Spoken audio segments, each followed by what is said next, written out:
Hello, my name is Anoa Changa.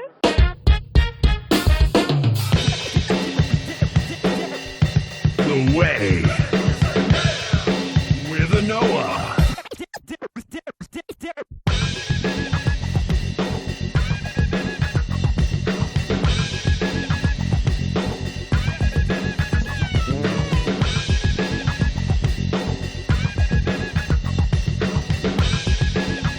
The Way with Anoa.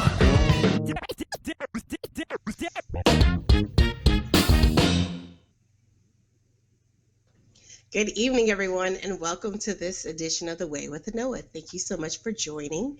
Thank you for supporting, liking, contributing, and subscribing to not just my channel over at The Way with Anoa on YouTube, but also the Benjamin Dixon channel. Shout out to Ben Dixon for making space and providing a place for voices like mine and others on this channel to grow and share with you.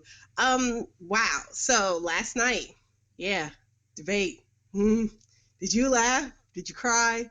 Were you happy?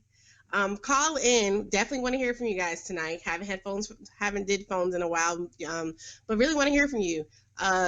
Share, tweet out the link so other people can join in. Want to hear what you guys got to say. Kind of going off the grid a little bit here.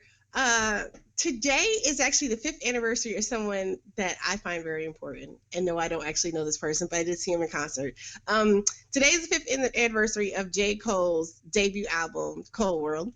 I'm a huge J. Cole fan. Love J. Cole. Saw J. Cole at, yes, I'm talking about J. Cole right now instead of that dumpster fire. Anything to avoid the inevitable discussion we must have.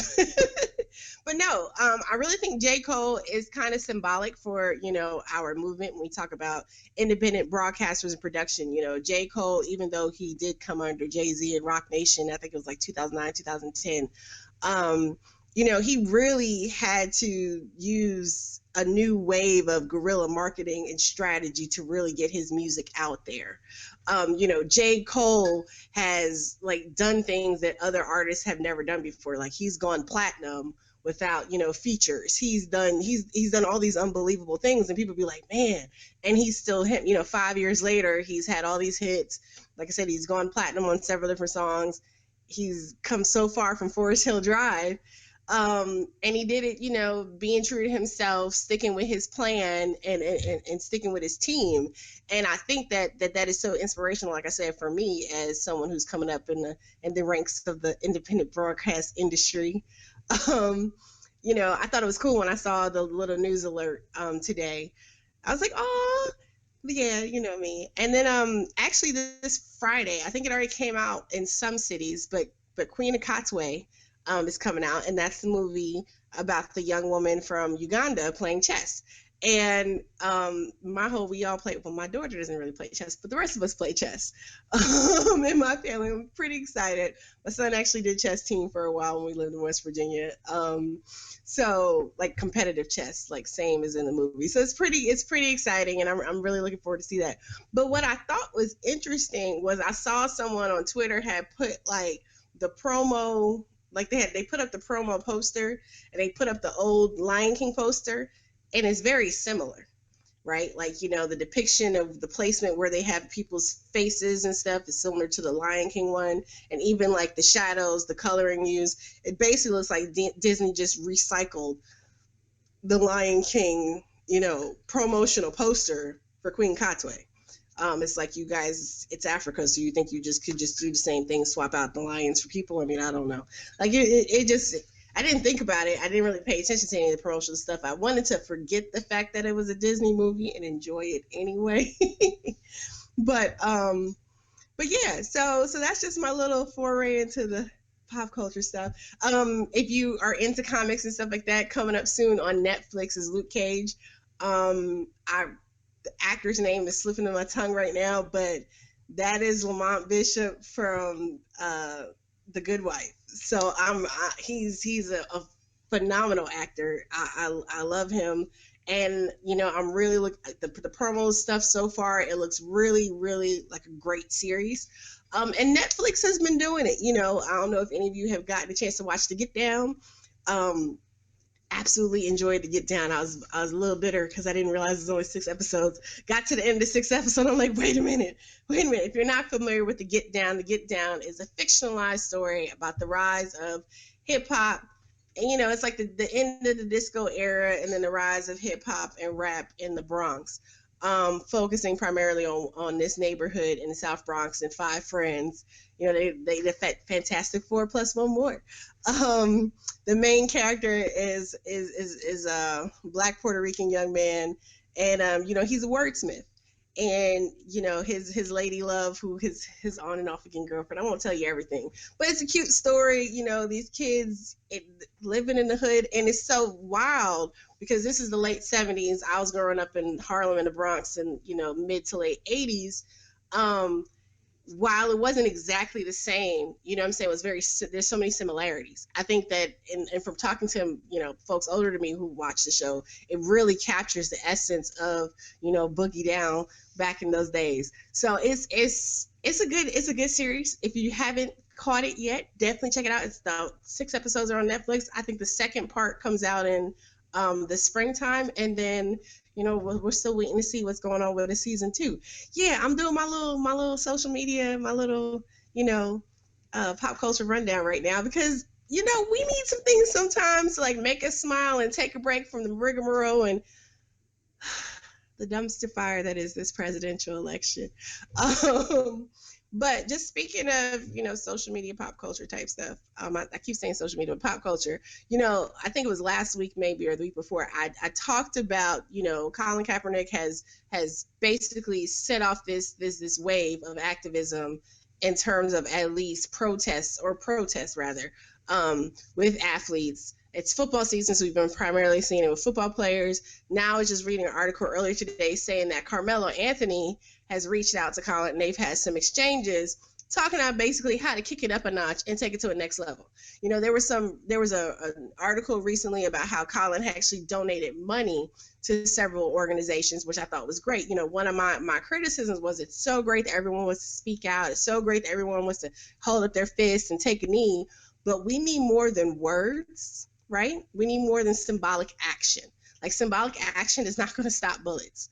But what is it? I mean, it's a powerful visual. It definitely is a powerful visual, and it goes a long way, but it has to work in coordination with other things.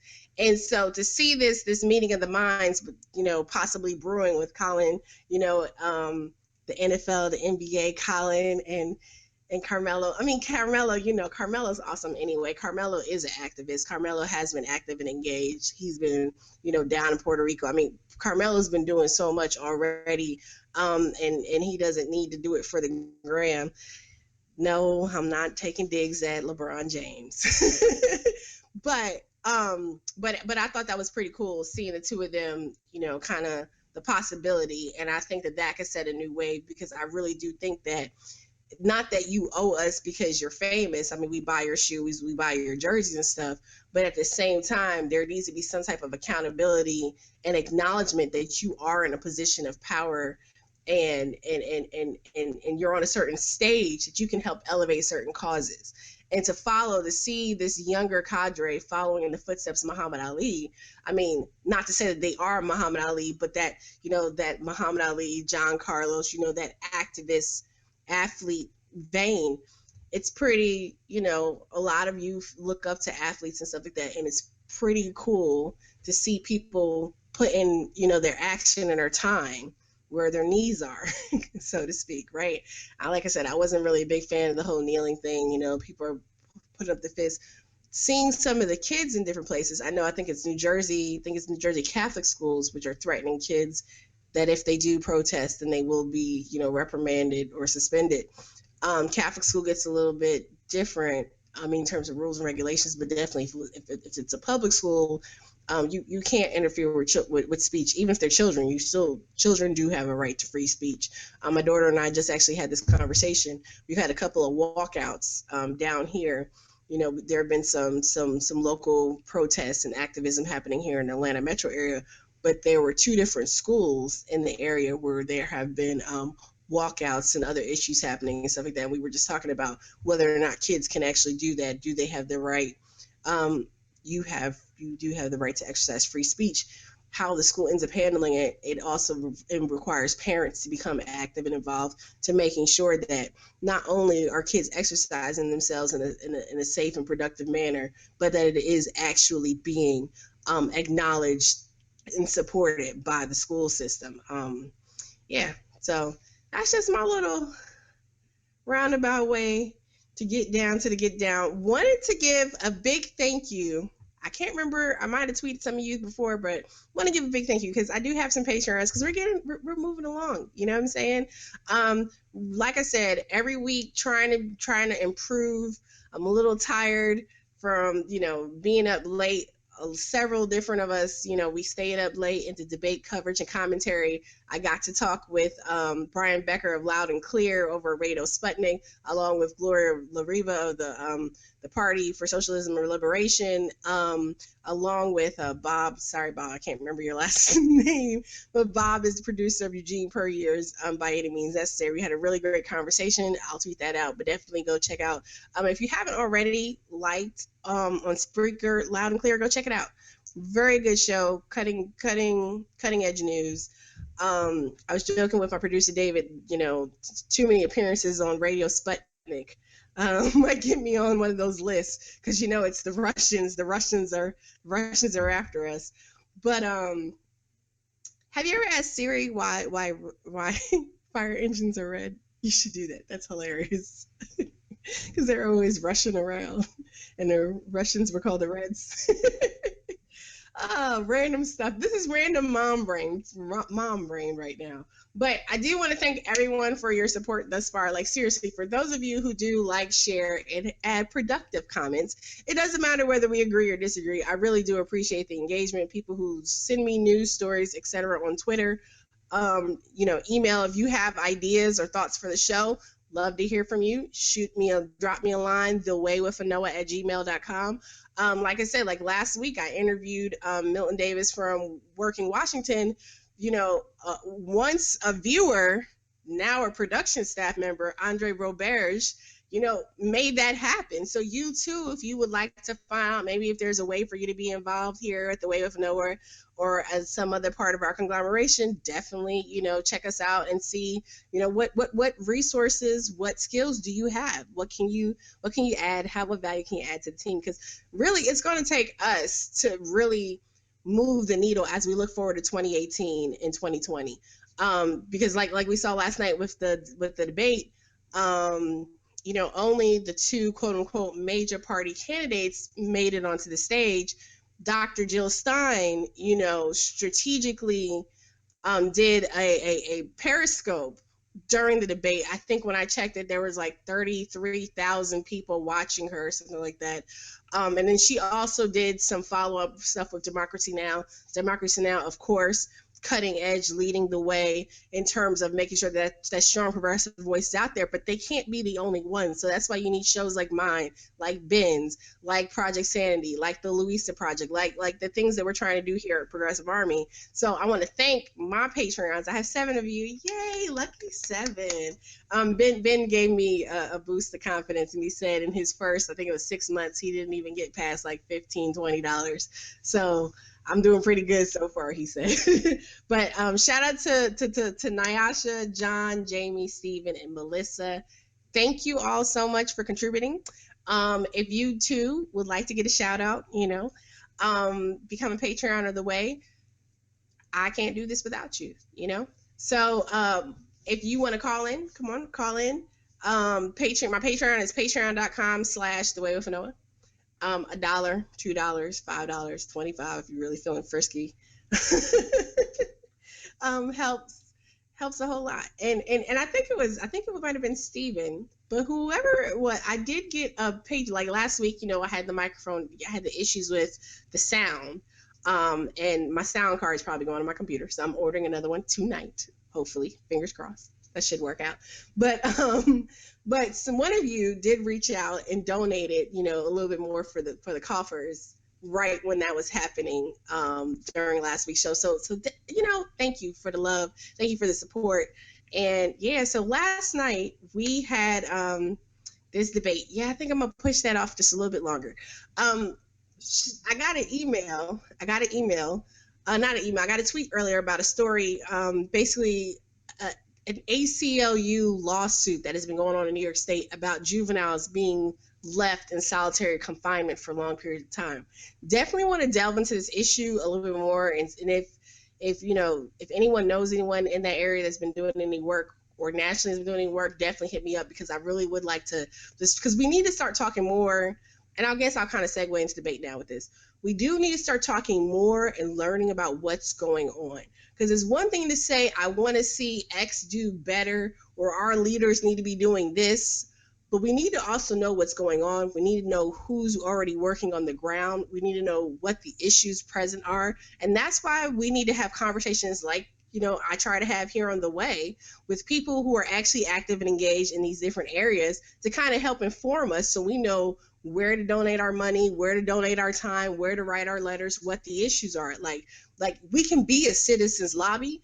We can be active and engaged. I know that's probably like my core phrase right there, active and engaged. How many times do I say that in a week? I don't know.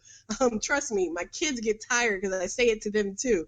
But when we're talking about, political revolutions, and we're talking about moving the needle and actually getting meaningful and sustainable change, now we got to start talking about going into the next stage of what does that actually look like? How do we actually get there? And, how can we add value to work that's already working on, that's already going on? One of the very cool things, about a month or so ago, I had Nicole Westmoreland on. She's a third-year law student from Stetson University College of Law, where my godmother teaches. I just found out today that they are building out a social justice basically model for training lawyers that may be modeled by other schools around the country. And that's the type of stuff that we do need to see happen, and that's the type of stuff we should be highlighting. There could be things going on in your community, right, that could be important and could be a model for change that other people maybe didn't think about or weren't sure how to organize it. And that's why I liked, like last week, having a conversation with Milton from Work in Washington about secure scheduling. Secure scheduling is something that Andre has been talking to me about some more. I had not really, but it makes sense. You might not know about something, but then you hear about it, you're like, oh my God, that makes sense. Because I understand this one time when this happened to me.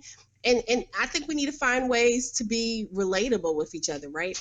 Like something affecting someone who's in the fight for 15 may not specifically affect me, but at the same time, we both may have the same basic understanding and struggle when it comes to, issues and conditions around parenting and sick leave and things like that. We got to find the commonalities, not to say that our differences are bad and need to be overlooked, but there's a lot of common ground. And if we build around some of that common ground, we can go far. It don't matter how many millionaires and billionaires get on the stage claiming they're going to save us from ISIS.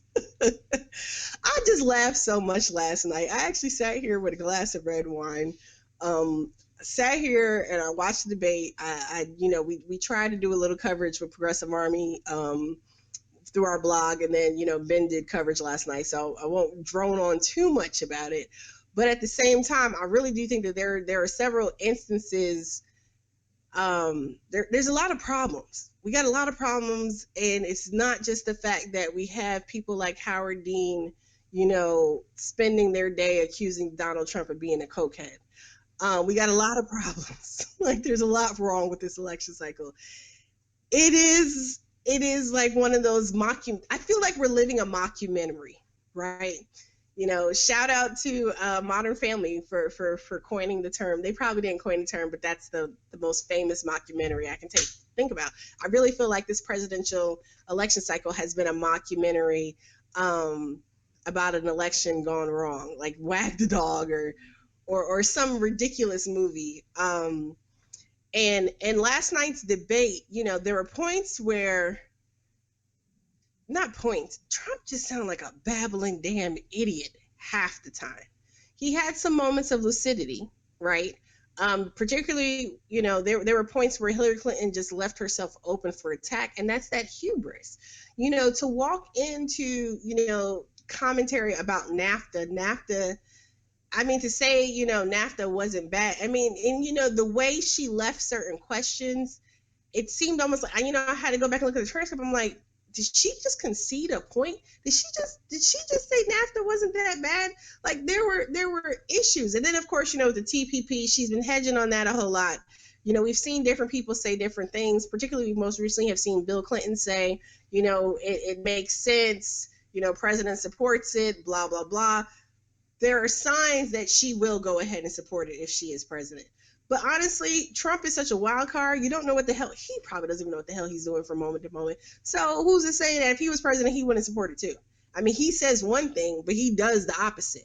Like, he talks a lot about crooked politicians and people, paying money and pay for play and stuff like that because he wants to ding his opponent. But he himself has done that same exact thing.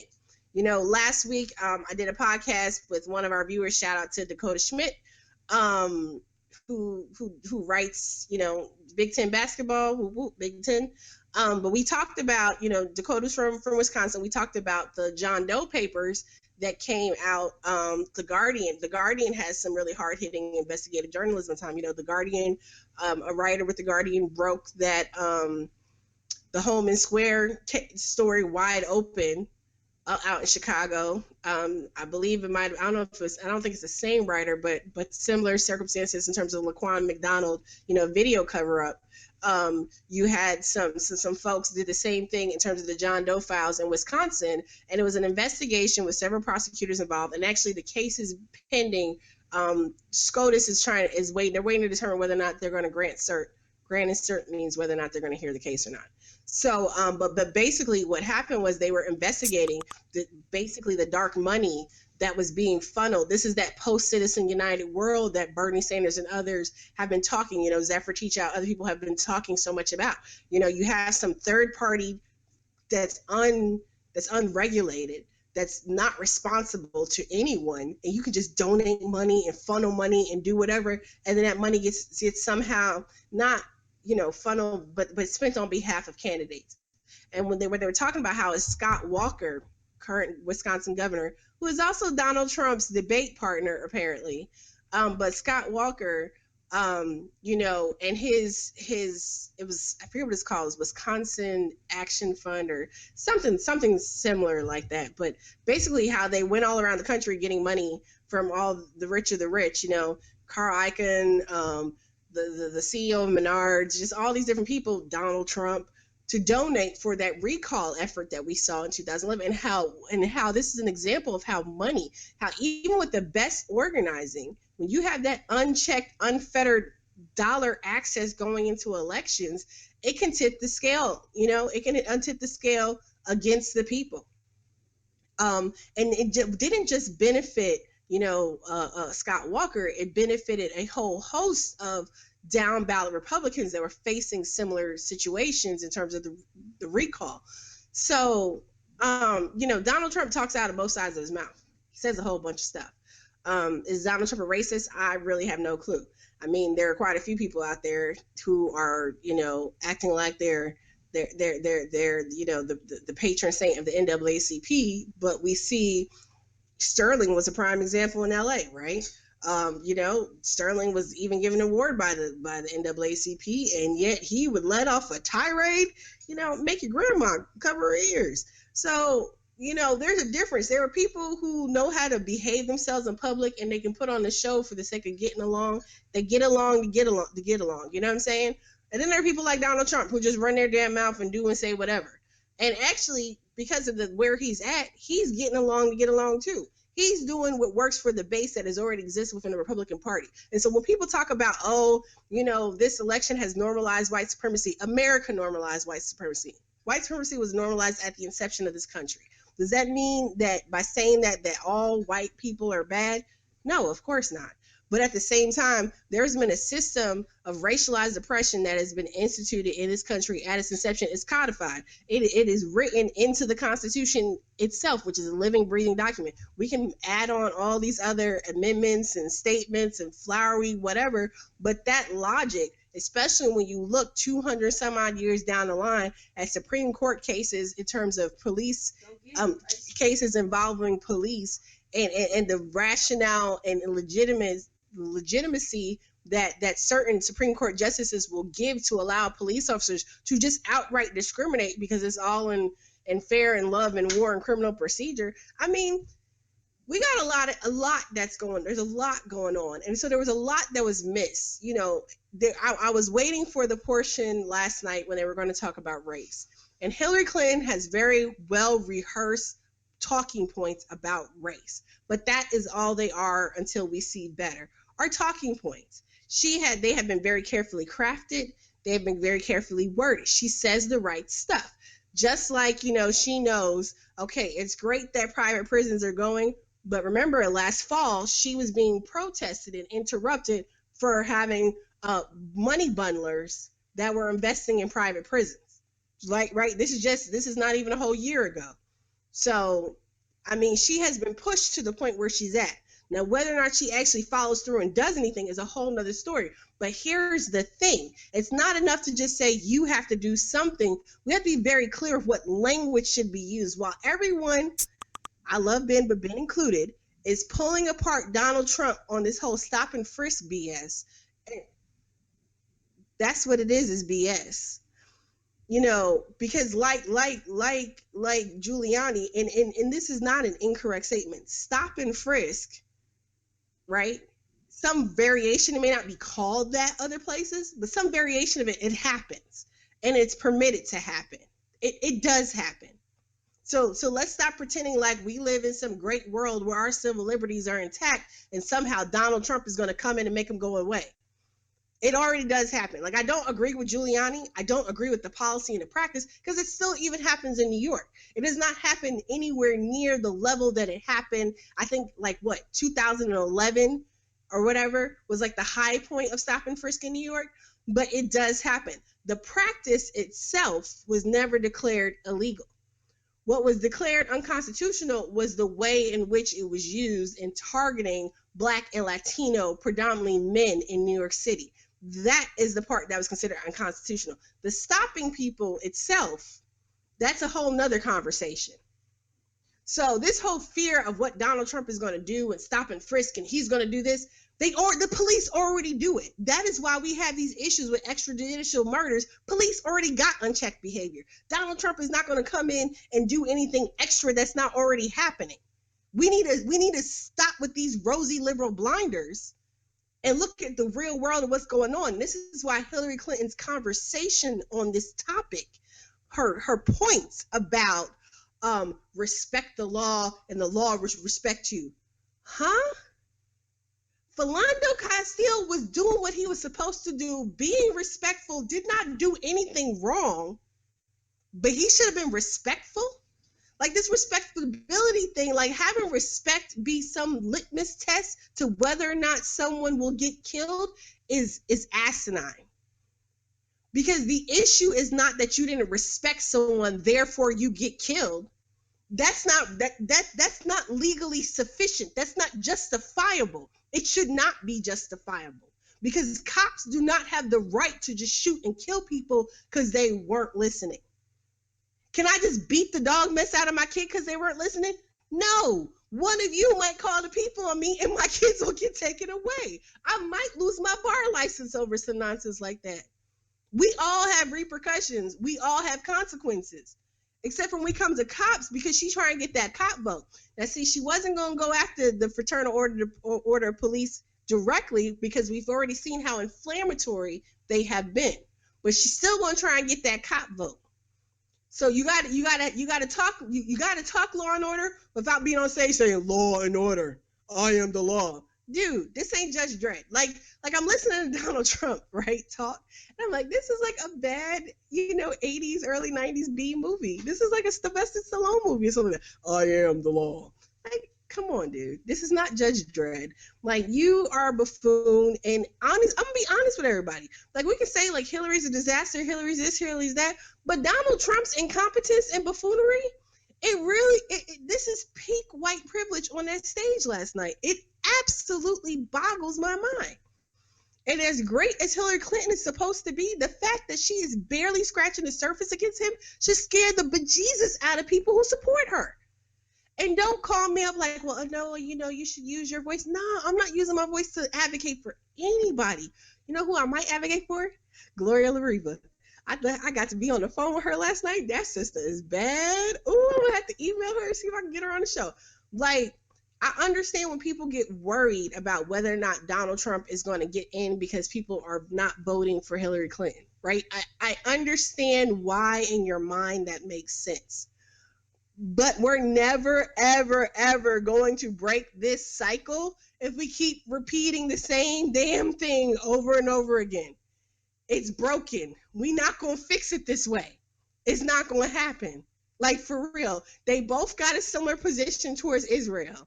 Okay? So neither one of them give a damn about Palestinians. That came across last night. They both agree that the terrorist watch list should be used to deny people access to guns. We've already litigated that issue. We've already been through why that's a horrible practice and policy. And they both seem to think talking about gun control and criminality is proper in conversations about extrajudicial police murders. It's absolutely not. It doesn't have any place in that conversation. And Nina Turner had a brilliant tweet. It sums up perfectly what I was feeling watching this, because they talked about, because when the topic of race comes up, and all they talked about was crime and criminal justice. Hillary tried to throw in there like, oh, the proud Black people who sing their songs and go to their churches and have their businesses. Really? I need you to stop trying to paint Black America as if it's some pinnacle of virtue and awesomeness and perfection, because there's a lot wrong. There's a lot that needs to be done. And you, my dear, are not our patron saint. It's not happening. Donald Trump looked like a damn idiot talking about, well, I know what the African Americans want, and they're happy that I challenged Obama. My dude, who are you talking to?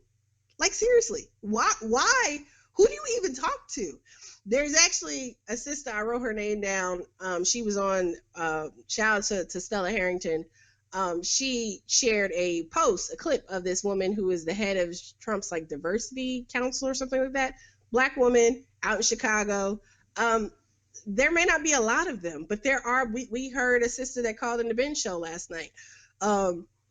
There may not be a lot of them, but there are Black people who are seeing him as a viable option. With the sister, what someone else was saying, I saw someone else on Facebook who openly said they were supporting Trump because they weren't going to support her, and they didn't really care about the housing lawsuit issue that was like 40 some odd years ago. I can understand that. Like I said, talking about the Get Down, when you look at the Get Down, one of the things that's happening, like I said, South Bronx was burnt out. I remember that to not, like, again, not the same extent, but I remember buildings being burnt out as a kid. And wealthy land, that's what they did, because they wanted the fastest way to empty out a building. It was even on an episode of SVU, they had someone, because he was a torch. That's what they called him. He said the fastest way to empty out a building, if you want to do something with it, is to set it on fire. Because not only do you get out you get rid of the people the undesirables, the people that you don't want in there, then you get that insurance money and you get to rebuild and do something else, and you can raise the rent. It's unfortunate, but that's what happened. And we can't ignore and act like, our communities, and it's not just Black communities or Latino communities, low income, impoverished communities, period, across America have been decimated in this manner by wealthy landowners, by corporate interests. And we need to stop pretending like, Hillary Clinton is sitting on some mount high because she did something when she was in law school that she didn't turn around and do consistently once she graduated and got a job. There are those of us that, we get our one little public interest job, we save the world for that one summer or two, and then we go into the corporate world and never look back. She's looked back and she's done stuff to advance a political career, but I mean, she ain't no activist. She ain't no ride or die. Let's not get let's not get it twisted. And some people say, well, I don't need that. I just need to defeat Trump. Okay, but let's look at what are you defeating and what are you getting in return? Because someone that takes money from corporations, she was real stern and admonishing Wells Fargo, but don't she take money from them? I mean, Bank of America has had class action lawsuits and stuff against it for discriminating. Hasn't she taken money from them? I mean, like, seriously, People can say like, well, you need money to run elections and this, that, and the other. But at the same time, we need people to be accountable. If you claim that you have these values, if you claim that you have this respect for people and progress and ending discrimination, institutional racism, she said she was going to talk to white people. Did she talk to white people last night? I don't think so. I mean, that whole issue about race was completely one-sided, and it seemed to put the onus only on Black people, as if it's somehow absolutely 100% our fault that the situations are the way they are. At no point did she ever say that cops need to be held accountable for their actions. She never does. Even when she was debating against Bernie Sanders said it. Like someone pointed out earlier, she couldn't even say the names of people murdered in Tulsa, in Charlotte, in D.C. She couldn't even say that. She probably don't even remember no more, right? Because she don't have the mothers of the movement traveling with her, coaching her, making sure she remembers their kids' names. Like she could list off the cities, but not who the people are. They're people who have lost their life unjustly. Even if you committed a crime, if it was not a situation that required lethal force to be used, it is a problem. Why? Because we have process and procedure that is supposed to be followed. We talk about the sanctity of this democracy. We talk about that damn flag people so upset about because folks don't want to say the pledge, but then nobody wants to protect what all that's supposed to be standing for. You hear me? You with me tonight? So the presidential debate was fascinating. Like I thought, one of the things I thought that she did well, I'll say something positive. I'll be positive. I thought one thing that she did well was I thought it was very relatable when she talked about her dad. But like Arami, the funky academic, pointed out, it was kind of condescending when she pointed out, well, my daddy never had bankruptcies. Because a lot of small business owners, it's not easy being a small business owner in America. It is a very tough, small businesses make the world go round. Shout out to small business owners. They do a lot of really great work. They employ people, and they provide value to our communities. But it's not easy, and there's nothing wrong with needing to take advantage of the bankruptcies. However, in Trump's case, Trump's an asshole. There's a lot wrong with it. He's a jerk. He's a buffoon. I don't know what to say. Yeah, like his whole commentary, everything he had to say. But am I concerned? Am I so worried that somehow Trump? See, this is the other thing I need people to understand about how federalism works, right? Trump can't just institute some national stop and frisk law. Like, he can't do that. If you believe that he can do that, then you need to ask why President Obama can't institute national laws to govern all the police to not do what they've been doing.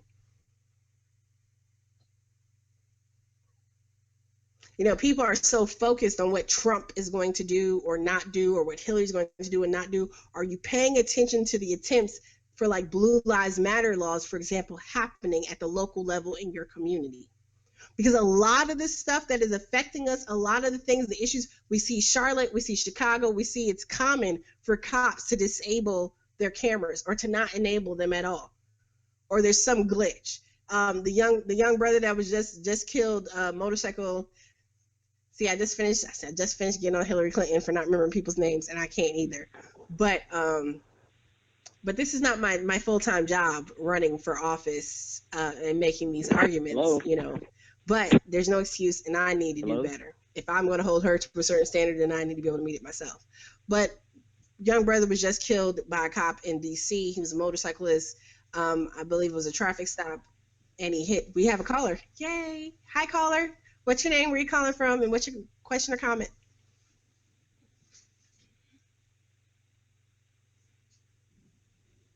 Yes.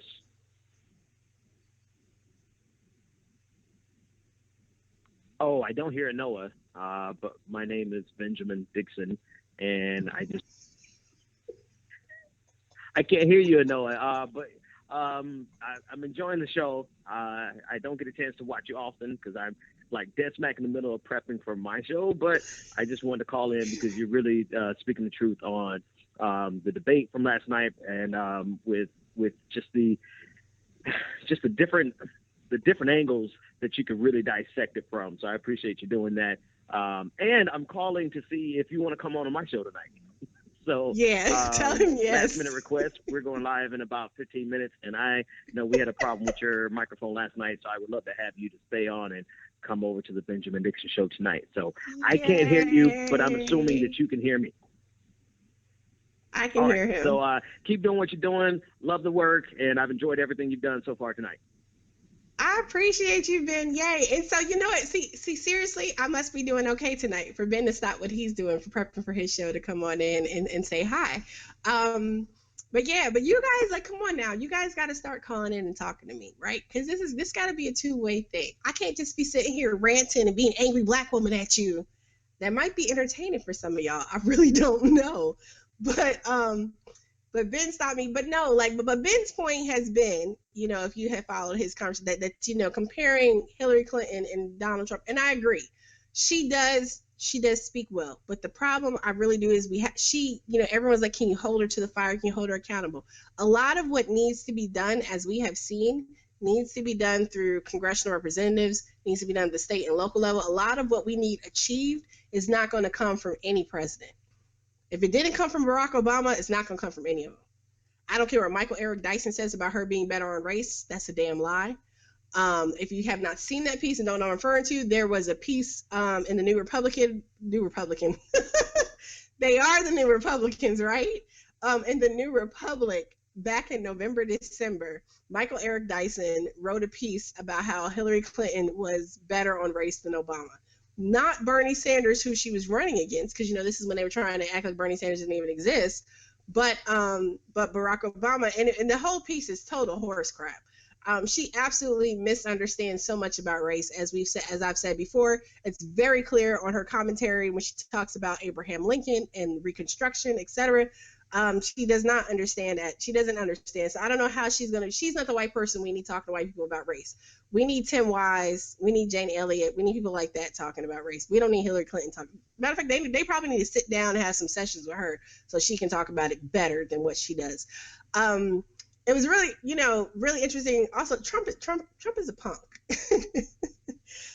I rarely ever talk about him because we had this debate last night. I'm going to. But I was telling my godmom he actually was better behaved last night than he was during the primary, right? I think I only watched like 2 of the debates during the primary, watched with my kids. My daughter is not a fan of Marco Rubio at all. She goes, that idiot? You mean that idiot? Oh, I have a caller again. Yeah, that's caller, me. Okay, now I can hear you. This is Anoa?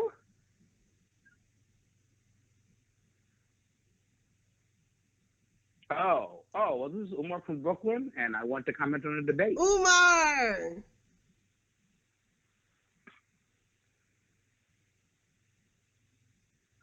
Oh, okay. Well, I'm saying that my feeling of everybody making it a binary decision. Okay, Trump and Hillary are the choices that they gave us. Mm-hmm. But that is not the only choices. My problem with all these progressives who keep going, oh my God, Trump is going to destroy the world. But okay, yeah, but Hillary doesn't seem to be any better. That's what a lot of people are saying. No one is saying we don't want to vote. We're saying we don't want to vote for these two. And my hardcore question to these progressives is, we go through this every election cycle, every single election cycle. At what point do we get steadfast and say we're not accepting this anymore? We are going to change it. Nobody is going to make me care if Trump or Clinton is president, because they're both awful people. And I get all kinds of stuff. Well, Hillary's better. Then why do you have to do so many backflips to make her better? And the most important question is, this is directed to progressives. We began this thing saying we're going to change it. Now we're ending it saying Trump might destroy the world. And I'm sorry, that's even Benjamin Dixon saying, oh my God, Trump will institute stop and frisk. I'm in New York. It's already here. Trump will cause more black people to get murdered. Black people being murdered every day. Everything you're describing Trump might do is happening. What, he's going to escalate it? How? It's been. I have been protesting and marching and being part of groups and stuff over police murders literally since 1984. That's when I got. You understand this phrase, Anoa? Got consciousness. That's a black thing. when they say you got conscience is when you go from being kind of an ignorant to suddenly waking up to the world. You start out being woke. angry black person, and then you begin to realize there's confirmation you got to make. But the point is this. These murders are not new. What's new is cell phones. What's new is now people are publicizing it. And I'm noticing that the exact same excuses being made when I first started, and I'm talking way back with a guy named Yusef Hawkins. Yep. It's the exact same excuses people are giving today. That is not going to change. Racist president, I keep saying this. I have been living under racist presidents. The only non-racist president I haven't lived under is Obama. And frankly, he hasn't done anything about the situation. So continuously scaring us with this, Trump will destroy the country. And I still don't get how when it comes to Obama and it comes to the first Clinton, well, they only have but so much power. But suddenly Trump has, he's like, what is he, the guy from the dead zone? He's just going to press the button and go, hallelujah? Come on, progressive. It's time to change Thank you, Umar. Changing means changing. Excellent changing means taking a points, stand always. you might not like. And voting for one or for another is not a stand. That's coalition into the old order. Now I'm going to let Anoa talk. Yeah, awesome. Thank you so much, Umar, for calling in. Greatly appreciate you. I do think, and I think I cut myself off and didn't make that point, that we don't just have two choices. We don't have to fall into this whole protest vote. I think I said this last night. Protest vote is a very condescending term that you use to scare people into, or don't you think shouldn't your vote count? Or why would you vote for someone if they're not going to win? Well, everybody votes for someone who doesn't win because there can only be one winner, right? I mean, and if you recognize that you're voting and you're not voting for the purpose of quote unquote winning the election, right? But you're voting because there are other issues at stake. For example, if you are somebody who is a stalwart of the Green Party, if you're a Green Party supporter, if you're someone who's trying to build agency activism around the Green Party, help grow the party, getting people to vote, getting certain percentages on the ballot in certain states is paramount to the, next election cycles and what the Green Party is able to do. Actively saying and being willing to be a part of polls and things like that to say, yes, I support the Green Party, signing petitions and stuff, that makes a difference possibly in terms of whether or not Jill Stein can even get on the stage. Like I said, I think it was very brilliant to do a counter debate type of thing through social media yesterday. I know some people get like, but don't you rag? Yes, I do. I do rag on her because she gets on my nerves sometimes. I mean, but that's my prerogative. I don't like everybody says about Hillary. I don't have to absolutely love you to support you, and I support what the Green Party is doing. I don't know that necessarily I'm going green. I'm at this, I've been independent for unaffiliated, whatever the phrase is, I think it's independent in West Virginia. I think it's unaffiliated here in Georgia, but I've been for like 6 years now, 6-7 years.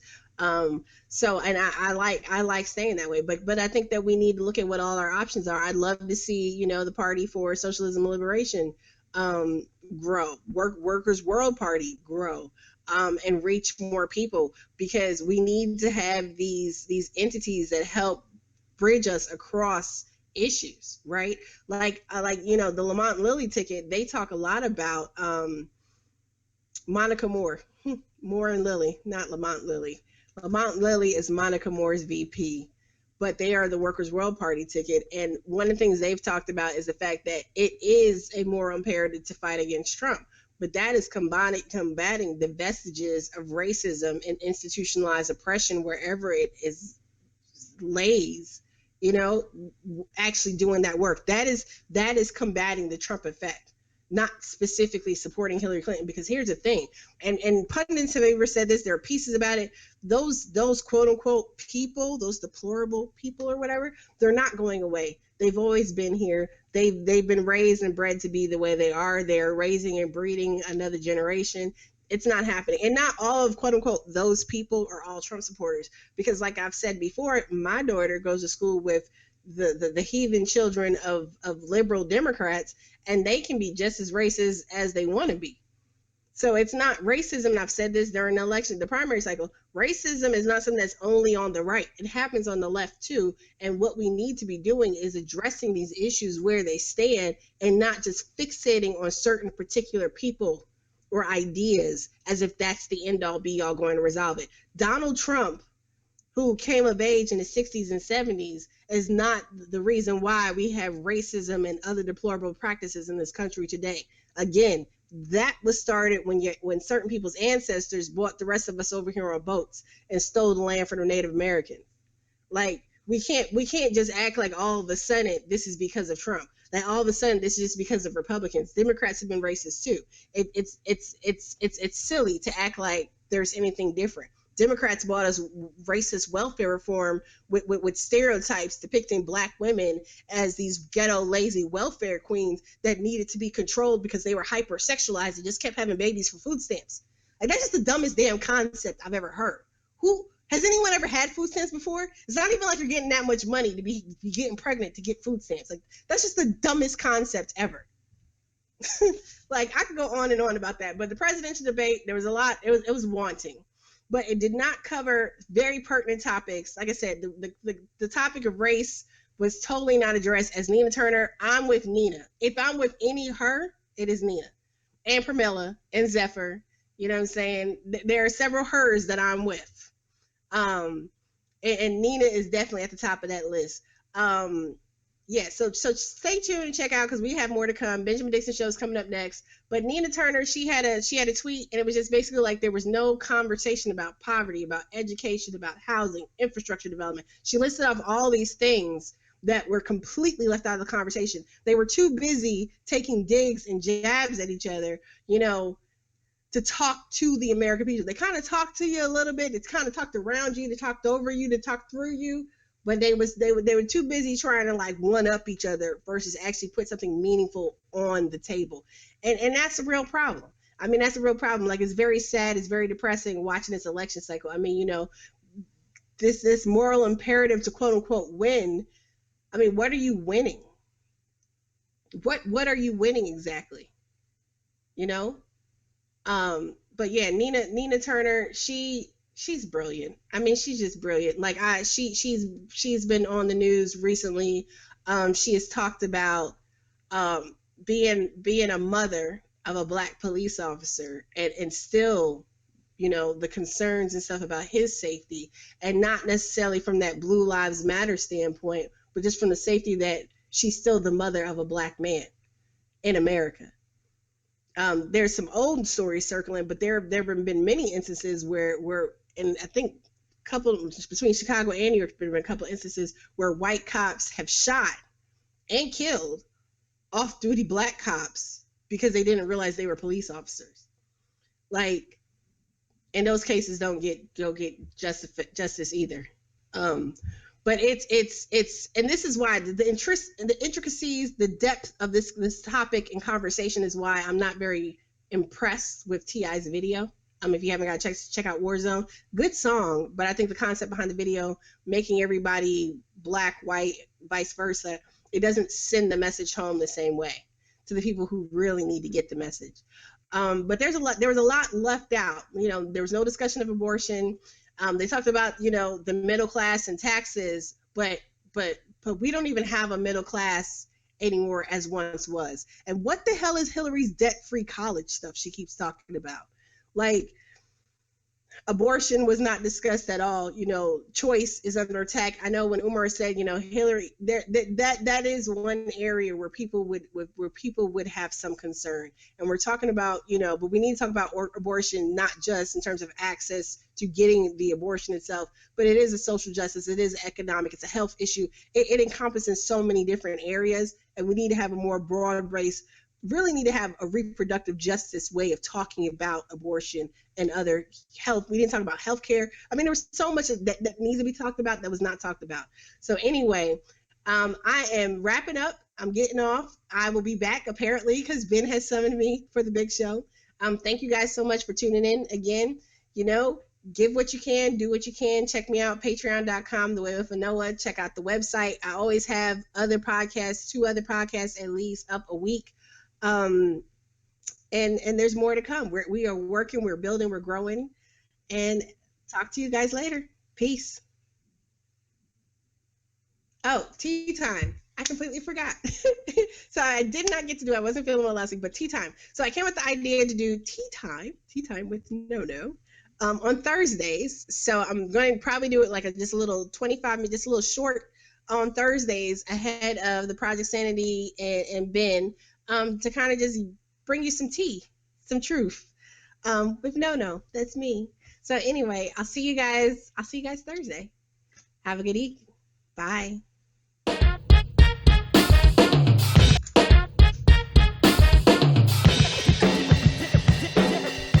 The Way